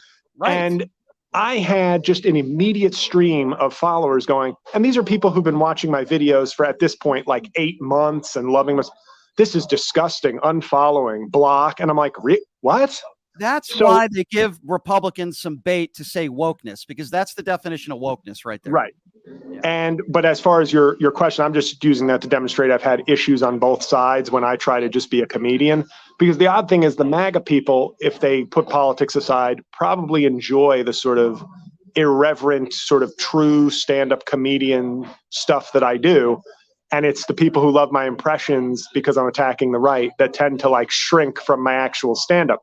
But I've done shows in front of MAGA crowds, and I have some sort of built-in techniques to win them over. Like if they start booing or yelling at me, I simply go, oh, wow, I didn't realize you guys were doing cancel culture. I thought that was our side. Like you're booing me over a joke. I didn't realize you were so soft. I thought you guys were the hardcore, say what you want. And then that kind of gets them to back off. And then we have a good time, because I'm not there to attack the crowd regardless of their politics. But I had one crowd in Long Island. I've won over many crowds, but I had this one crowd in Long Island.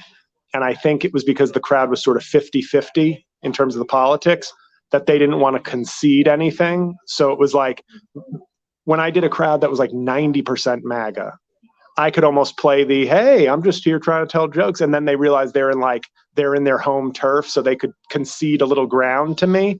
But in a 50-50 crowd, the ego and the, oh, well, I don't like the people who are cheering for that, so I'm not going to like let it go. I walked my last show in Long Island. I walked about 25 people out of about 200. Really? Because my only joke, it wasn't even like hardcore Trump stuff, because the guy said he said that Trump was the best president in American history. Oh, and geez. I said, better than Roosevelt, better than Lincoln. And he said, yeah, although you could throw Reagan in there. And then I joked with them and said, I used crude language, but I said, okay, sir, fair enough. He's the best. But let me ask you a question, since you put Reagan in there. If you had to orally please one president, Trump or Reagan, who would it be? For all the money, who would it be? And they started booing me and calling me an idiot. And I was like, I mean, we're just telling jokes here. What is the problem? And by the way, especially, I don't want to like put people in a category, but I guess I will here. For people that are the ultra MAGAs, are usually people who are anti-gay and homophobic. So that just made it worse for them. I think that's hilarious, but it's true, right? The ultra MAGAs must have hated that. What, did he respond at all? It would have been great if he actually gave an answer. Did he respond at all? It would have been, but no, they were sort of, they checked out, like multiple tables just kind of checked out at that point. And the funny thing is, my camera was recording my set behind them, so I could really pick up for 30 minutes. This was like 35 minutes into a 55-minute set. Yeah. I am killing for 30 minutes. Yeah. As soon as that came up, and I didn't do any of my most vicious Trump stuff because I was not looking to, I just want people to laugh. I know where I was performing. I have plenty of material to work on. From that moment on, you could just hear people going like, this guy's an idiot. He sucks. And I'm like, everybody's been laughing for a half hour. And now I'm a terrible comedian. You know what? I'm bad at comedy. If you asked me that question, I would have said, "Oh, do I have to choose? I'd rather perform oral on both," and everybody would have laughed. And then you keep going. Why do you go to this gets me so angry. Why do you go to a comedy show and be serious and be offended, JL? I just don't get it. I think the thing is that much like patriotism and religion and other things that sort of the right in the country seems to like believe that are just part of their brand and by necessity not part of the left. I feel like the snowflake thing and the woke thing is like a weapon that is only used one way. They think it's their weapon to accuse the left of. Right. But it's like, but sometimes you go to a show and a comedian who you've been laughing at for a half hour makes a crack about Trump. And then you go, we're leaving. How are you not doing the exact same thing? And I'll admit, I admit to people, I say, if I were to tell you who causes me more problems in terms of shutting down if they don't like a joke, it's left of center people. It's more often them, but it's not exclusively them. It's like this idea that everybody on the right is just screaming free speech and like never gets offended by anything is ridiculous. No, completely ridiculous, and they're hypocrites. And I don't think you said anything wrong. In fact, I think it's absolutely hilarious. I probably would have pissed my pants because it sounds like it would have been very entertaining. Here's my question. When are you coming out to Vegas, man? When are you going to do a show out here?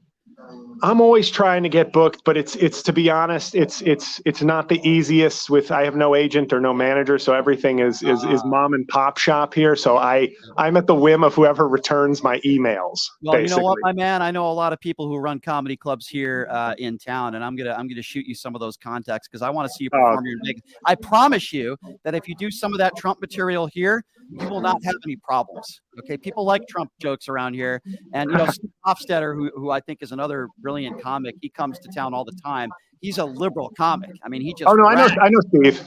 Yeah, he's a great guy, and I see you in some, even though he's not an impersonator like you are. Some of your material, like him, it's hilarious and it's political, and I absolutely love it. You have to be able to laugh on both sides, my man. I'd love to see you come out here. Don't you have a gig coming up in Boston? Am I wrong on that? You are correct. March 3rd at City Winery in Boston.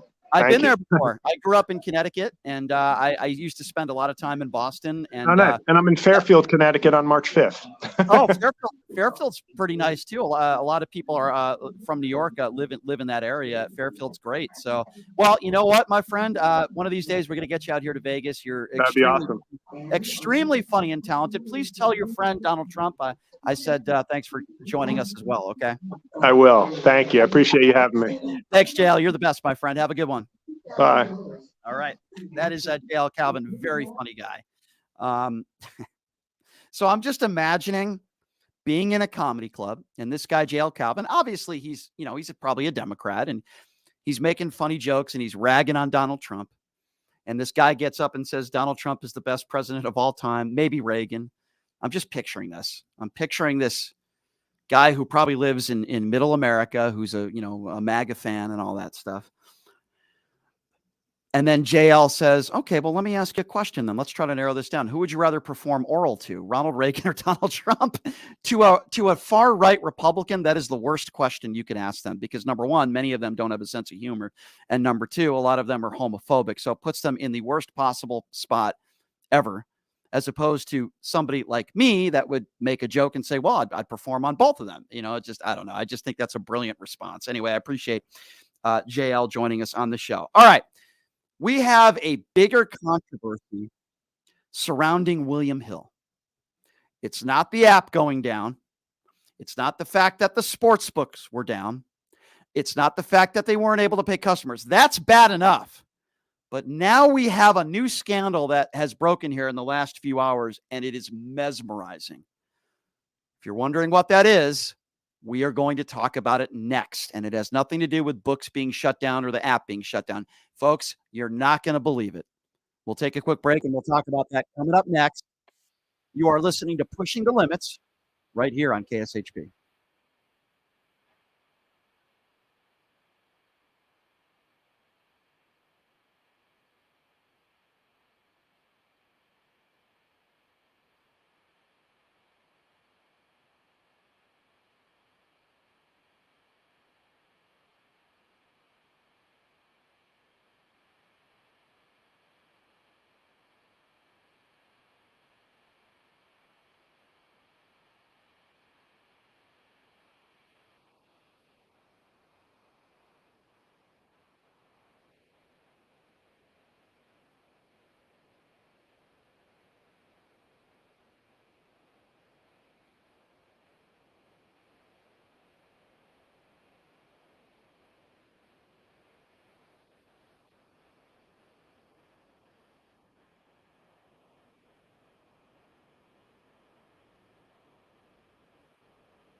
Hey, everybody, are you struggling to find a pizza place that reminds you of Brooklyn? That true blue New York style pie?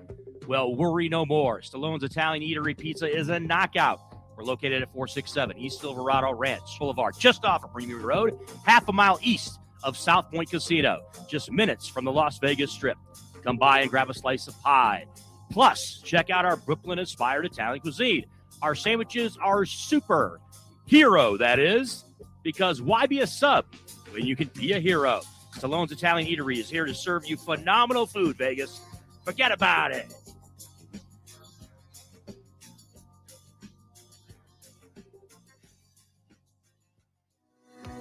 Hey everybody, it's Brian Shapiro from Pushing the Limits. I want to tell you guys about Sahara West Urgent Care and Wellness. They're conveniently located on the southwest corner of Sahara and Jones.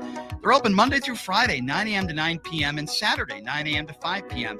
At Sahara West Urgent Care, they'll take care of all your healthcare needs. They offer routine services such as physicals, STD testing, car accident treatment, and work injuries. You name it, they do it. They have on-site x-ray, EKG, ultrasound, and labs. They treat chronic conditions such as asthma, blood pressure, diabetes, and more. They also offer general wellness exams, treatments such as testosterone enhancement and cancer screening. They're located on Sahara, 6125 West Sahara Avenue. Their number is 702-248-0554. And the best part, they accept most major insurances and affordable cash pay prices, office visits starting at just $95. And I'm also a client. So please give them a call, 702-248-0554.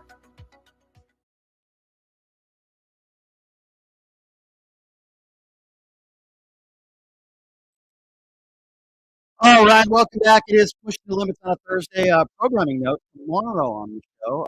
The very lavishly looking hotshot attorney Thomas Moskowitz will be joining us in the studio. The former DA here in Clark County. Plenty of topics to get to with him. Somebody just was executed, got the death penalty, I believe, this week. We'll talk a little bit about that.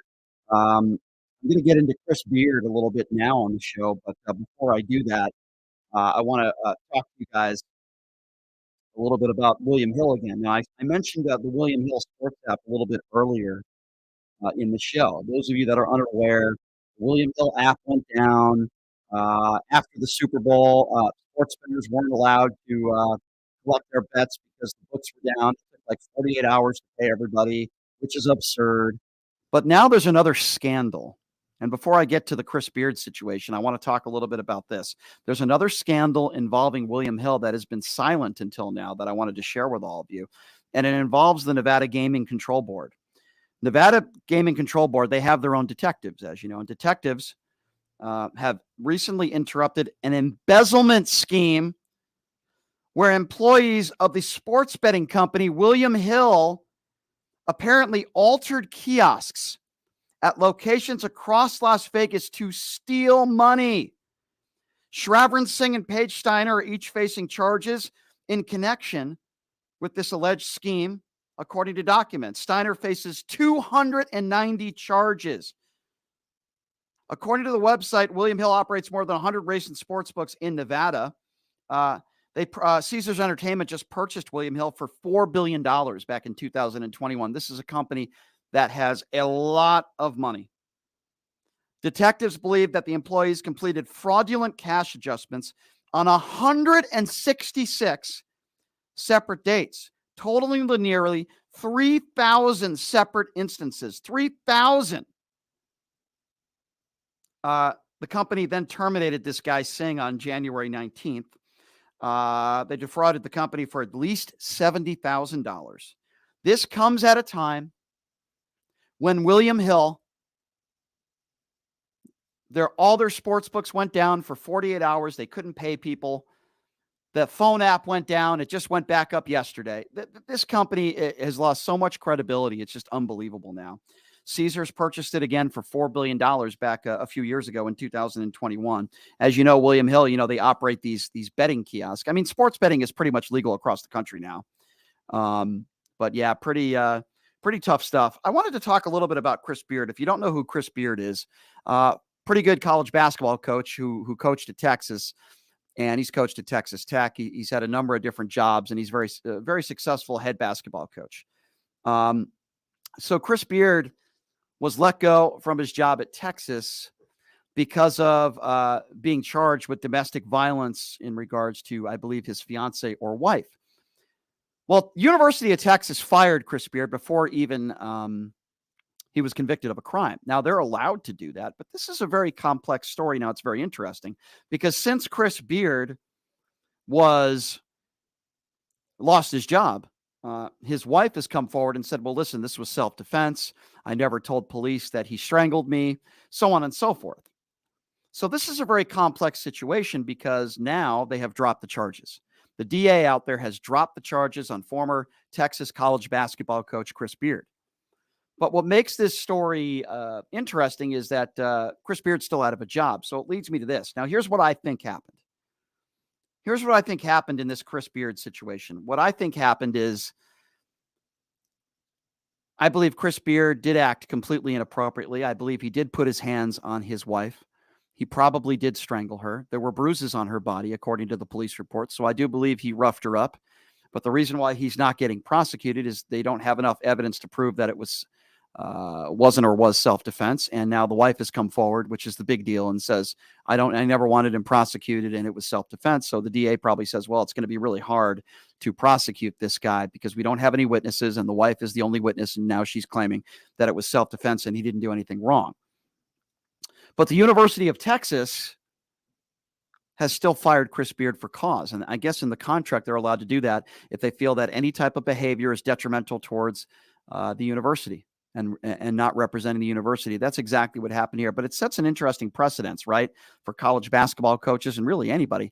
You don't have to be convicted of a crime. You could just be charged of a crime, and it could still affect your job security, and it could affect your job. In this case, Chris Beard has since been fired. So, I don't know how you guys feel about this. You could give me a call at 702-221-7283. And again, if you want to be a part of the conversation, you can feel free to give me a call. 702-221-7283 is the number to call. We're talking about Chris Beard and the fact that he was not convicted of a crime and the charges were dismissed, but he's still not the head coach at University of Texas. He's been fired with cause and he's not receiving any money. So I find that to be interesting. I don't feel bad for Chris Beard. I certainly don't. I don't feel bad for Chris Beard, but he doesn't have a job now. So we'll take some calls there, 702-221-7283. Again, that number, 702-221-7283 is the number to call. And again, like I said, I find that a little interesting, the fact that Chris Beard is no longer the head coach at Texas, but he really hasn't been charged. I shouldn't say charged. He hasn't been convicted of a crime. I find that to be a little bit problematic. I don't know how you guys think out there. 702-221-7283. Went to the UNLV game the other night. Didn't really have a chance to talk about it. We had Michelle Mortensen in studio yesterday, which was fun. I don't do a lot of sports with Michelle, so I'm going to address this right now when it comes to UNLV basketball. As far as UNLV basketball is concerned, they should never be at the bottom of the barrel in the Mountain West Conference. That's the case in where UNLV basketball is at right now. And I praised Kevin Kruger because I thought last year he did a pretty good job under the circumstances. He also had some professional talent in Hamilton and Williams. Those are two professional basketball players. If they're not NBA players, they're playing professional basketball somewhere.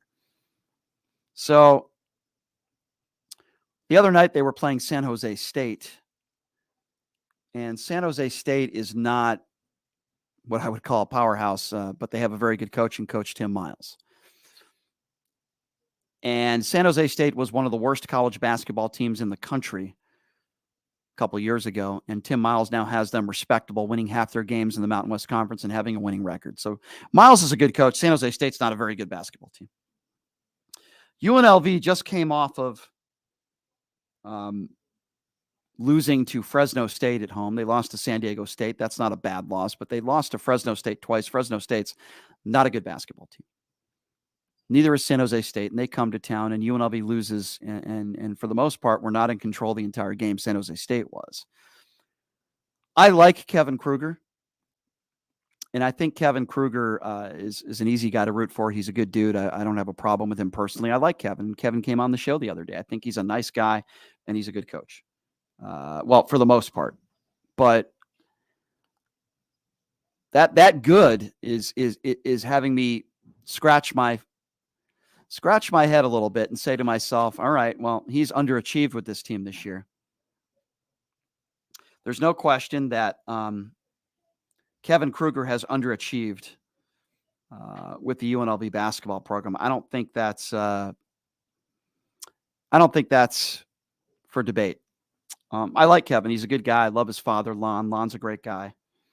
And it's unfortunate that, but I think the problem lies with a couple different things. First of all, Kevin's inexperienced. Kevin's only been a head coach now. This is only his second year. And it doesn't matter who his father is. Kevin is inexperienced. And I think his inexperience is showing a little bit. I will also say that a bigger issue with Kevin Kruger is recruiting or lack thereof. Kevin has not done a very good job recruiting. And, you know, I look at teams like a San Jose State or a Fresno State, Colorado State, ahead of UNLV in the Mountain West Conference standings. And I got to tell you, folks, that is inexcusable. He didn't do a great job recruiting, and he's not winning basketball games. And it appears as though, I hope I'm wrong, but it certainly appears as though with what? A couple weeks left to go in the regular season, that UNLV is most likely going to be in the play-in game in the Mountain West Conference tournament. That is inexcusable. So the question, and I think it's a fair one that has to come up, is this. If Kevin loses in the play-in game of the Mountain West Conference, does he come back next year? Now, here's my opinion. My opinion is I think you need to give Kevin another year. He lost two of his top assistants last year. That certainly hurt recruiting. And I don't think one bad year is enough to say, okay, take a hike. He deserves another year, in my opinion. Now, next year, if there's no vast improvement, then I think you got to let him go. Harper, our athletic director, is a no-nonsense guy. We're not talking about Desiree Reed-Francois. We're not talking about Tina Kunzer-Murphy. We're talking about a guy, Harper, who, in my estimation anyway, is a no-nonsense guy. You look at what he did with Arroyo, which I believe, by the way, was the right decision. But in this situation, I personally believe that you got to give him one more year. And listen, some of you guys might disagree with me, and that's fine. And I'll open up the phone lines now. What are your thoughts? Do you think Kevin Kruger's on the hot seat? What do you think? Do you think Kevin's on the hot seat? Do you think if he loses in the playing game of the Mountain West Conference tournament, do you think that he needs to go? Or do you agree with me that, we got to give him one more year? All right, here's the number, 702-221-7283. And again, that number, if you want to be a part of the conversation, 702-221-7283. Let's go to Fernando. Fernando, what's up, man? Hey, Brian.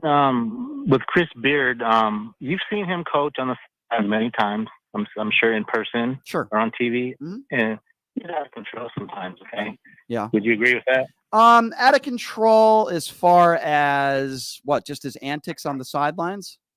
Yeah, yelling, screaming, and I don't have a acting like a fool. You know what? I don't have a problem with that because some of those yellers and screamers are some of the best basketball coaches of all time. I mean, I had dinner last night with Larry Eustace. He's a good friend of mine. Yeah. Phenomenal coach. I don't think a screamer and a yeller has to equate to domestic violence. I'm sure you'd agree with that, right? Right. Yeah, it's totally separate. But I hope this was his wife or his girlfriend. I hope she gets away from him because you know what? Those guys do it again. They repeat. They're just as bad as Steve. Yeah, yeah, I hear you. He'll be okay. He's made millions of dollars in the past, 10 years he's been coaching. Mm-hmm. And I think the next school to hire him, if he gets hired, has to, put more stipulations in his contract. Agree. Agree. He's a good coach, but he's not a great coach. He's a good coach. So you're with me, and you're not buying what his fiance is saying, and you do believe that he probably strangled her and roughed her up. You agree with me on that? Well, the evidence shows she had marks on her throat and stuff. Yeah. So, No, listen, I'm on your side. Yeah. But unfortunately, I think what happened here is, Beard has lost tens of millions of dollars, probably rightfully so, even though the charges were dropped. They probably have made amends with one another for maybe financial reasons. Who knows? And it's very difficult to prosecute somebody on domestic violence if, in fact, the person who was abused, in this case, his fiance, wants the charges dropped. It's very difficult if there's no other witnesses there. Yeah, I know. It's unfortunate. Okay, and with the Rebels, currently in 8th place? Yeah, it's pathetic. Out of 11 teams. It's pathetic. And I think after this year, you got to give Coach Kruger one more chance at it. Sure. This will be his third year coming up, and then see what happens after that because we're going through coaches like crazy left and right. But, and you know what? Okay, you're right. Thanks, Fernando. Appreciate the call, Fernando. Okay, thank you very much. And Fernando's right. We agree. Give him one more year. But when you look at where the women's program is at, Coach LaRocque is done. They're a top 25 team in the country. And when you look where the men's program is at, they're on opposite ends of the spectrum right now. And I think that also hurts, Kevin, when you look at the success of the women's program. I'm very happy for them. And then, a new UNLV football coach. And I think Odom is going to turn things around. It's not going to happen overnight. Yeah, the men's basketball program is in not a very good place right now. And I feel bad for Kevin. I really do. 702-221-7283.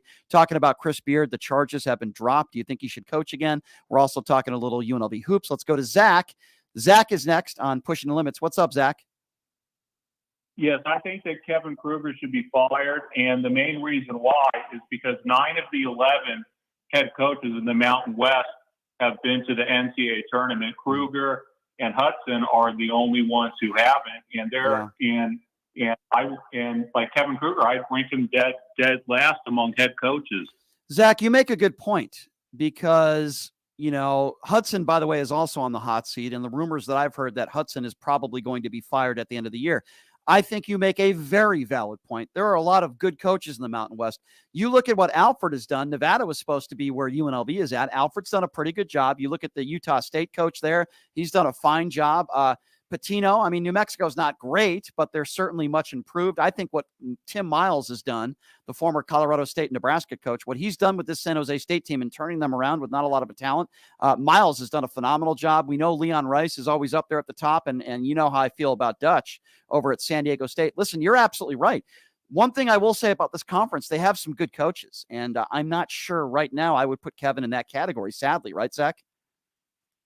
Yeah. UNLV needs to go out. They need to hire someone good. I think someone who's attainable Maybe if they could get his wife a good job and treat him better than Patino's wife is Russell Turner at UC Irvine.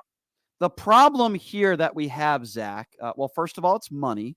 They had a chance to get Patino. I guarantee you, if they went after Patino, he would have been the head coach here. He's at Iona now. Give me a break. Of course he would have taken this job. They blew that one. This is another Desiree Reed-Francois, young and up. Listen, I like Kevin Kruger. I never liked Coach Arroyo. He was pompous. Never liked him. I like Kevin. I've known Kevin for years. I believe him to be a good dude. It's not personal for me. It's just, Zach, he's not getting the job done. Let's just call it for what it is. And I also didn't like the decision of the lack of teams that he played out of conference schedule this year. I thought that was also a bad decision. I think it's a mixture of things, Zach.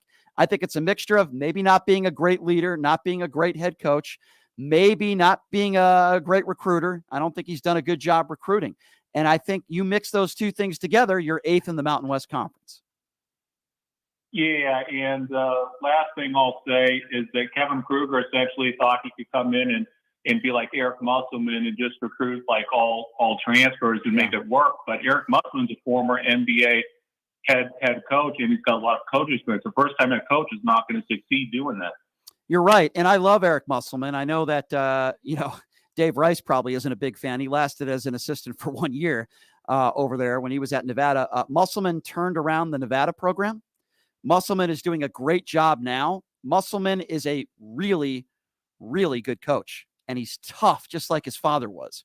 Musselman is a good coach, and listen, I do believe you have to give Kevin one more year. I don't know how you feel about that. I guess I'll ask you that before I let you go. Do you believe, even if Kevin Kruger is in the Mountain West Conference playing game, and even if he loses, let's just say worst case scenario, Zach, he loses to Air Force in the playing game of the Mountain West Conference. Do you believe he deserves to come back one more year, or do you think Harper should let him go right at the end of the year?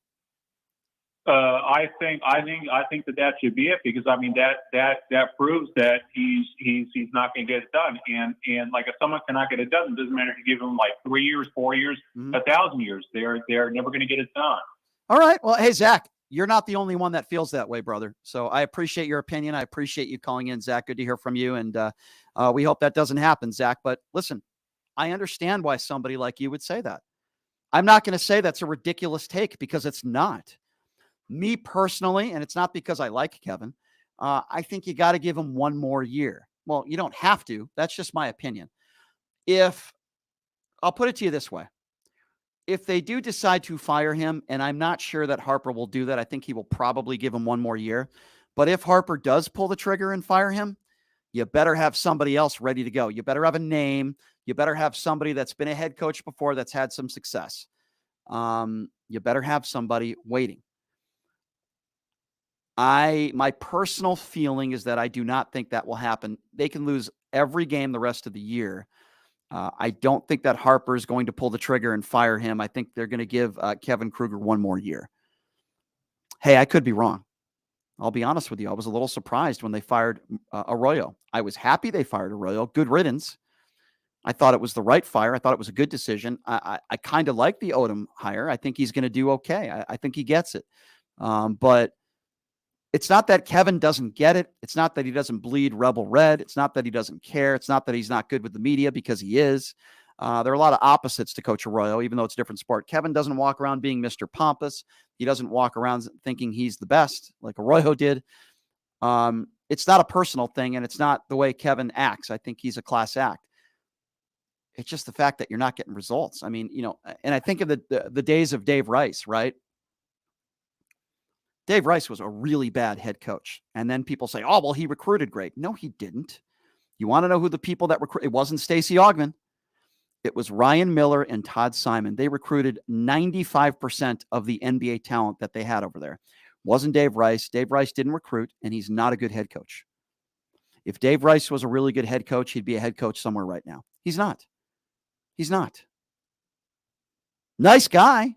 Never said anything personally. I never would about it, because he's Dave Rice, and he's got a beautiful, nice family, and he's a super nice guy. Not a good head coach.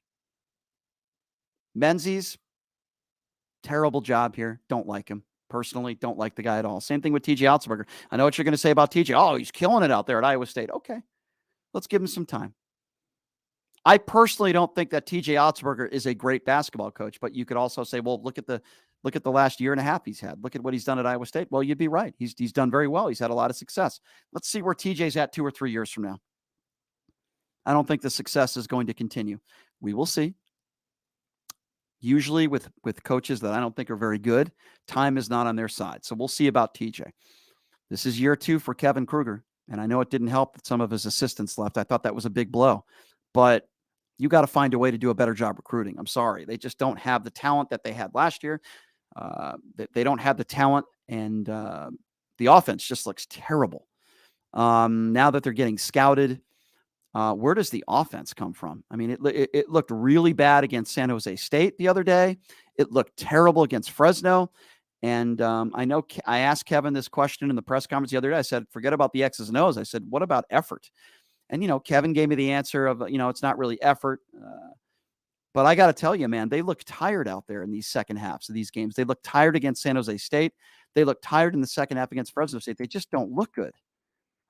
And the effort is not there like it was the first month of the year. Even if you're playing against teams that are not very good, UNLV's effort, class, and everything. The effort was there. It's just not there now, and it couldn't come at a worse time because we're now approaching March.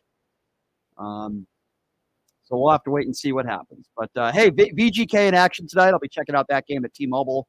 And tomorrow on the program, we will be having the former DA of Clark County, Attorney Thomas Moskal, will be joining us in studio. Plenty of topics to get to with Thomas Moskal. Oh, my God, there's so much to catch up with him. It's unbelievable. I ask that you all follow me on social media. That's the best thing you can do for me if you enjoy the show. My TikTok is exploding, ladies and gentlemen. Yes, that's right. So check me out on TikTok, PTL Vegas. Check me out on YouTube, which is the PTL Vegas fan page, PTL Vegas. Follow me on Twitter, which is Pushing Limits LV. And I hope everybody has a great afternoon out there. We'll see you tomorrow. Same time, play in the same place. Have a great day, everybody.